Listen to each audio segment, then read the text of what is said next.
ચલો આજે તો જમવામાં બનાવ્યું છે લંચમાં રોટલી અને ભીંડા બટેટાનું શાક. ચાલો આ દેખો તિતિક્ષા માને ખવડાવેલું છે.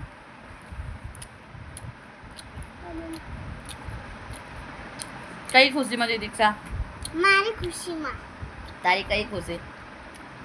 મારી મમ્મી કેમ મને મમ્મી ખવડાવે છે, મને કહે છે મમ્મી મમ્મી આપણને ખાવા આજે તું મારી મમ્મી બની ગઈ એમ? હા. હા. કઈ ખુશીમાં ખવડાવે તને? એમ જ દેખો તમે હમણાં આયા છો લારીએથી, તમારા હાથ દુખી ગયા તો પુના ખવડાવો. રોજ હું તને ખવડાવે, આજે તું મને ખવડાવે નહીં?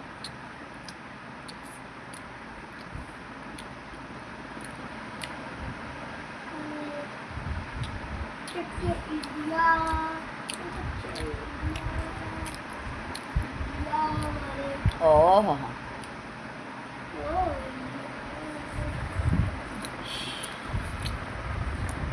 મને તો મારી દીકરીએ ખવડાવ્યું, તમને તમારી દીકરીએ ખવડાવ્યું? કમેન્ટ જરૂરથી કરજો.